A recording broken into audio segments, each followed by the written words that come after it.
this doc is coming at a time where people are really, reassessing how celebrities, especially young women in particular, like Britney Spears, have been covered in the media, but also, by the industry, sexualized by the industry and fans. Something you went through back in the day as well. You talk about it when you were just 13, 14 years old. Just, I guess, what's something you wish you knew then that you know now when it comes to dealing with stuff like that? I would hug the little girl in me and say that it's going to be okay, and that you're loved, and every step that you go through is going to lead you to the woman that you're going to become. And I would also thank the teen me for leaving this blueprint for me to come home to, because I learned so much about myself through that teen girl. The letter that I write Mm, myself at 15, where I ask, who are you at 16, 17, 18, 19, in your late 20s, and have you made your life worthy? And so really it's the culmination of these life experiences that have made me who I am, and through the teen me rediscovering myself and the adult me. And to your point, I think it's such an important moment in time for us to have these deeper conversations. yeah. I love Punky Brewster. That I will be punky Mhm. forever, and I'm proud of it.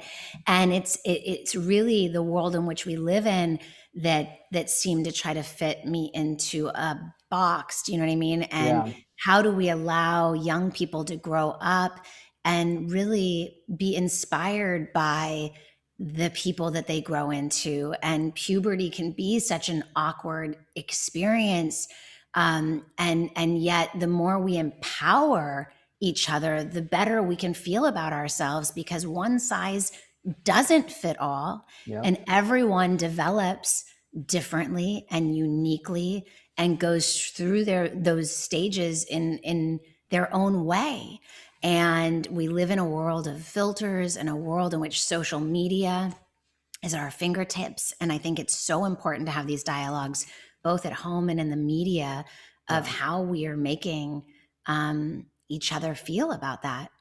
No, I think it's important to hear it from your side as well, for people like me who are covering this stuff. So we start to realize, oh yeah, no, we shouldn't say that. We shouldn't word it like this. And I think the more of those conversations that are had, the better for everyone. Yeah, I think the more we share our stories, the more journalists that talk about this, the more documentaries that are made, the more we can encourage each other to not feel so alone, and that this is part of the natural process.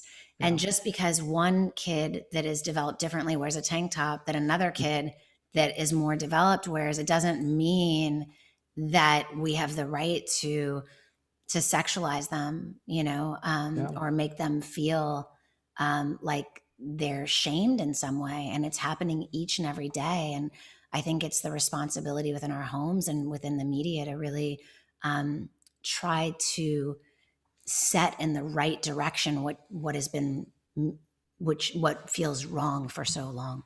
Yeah.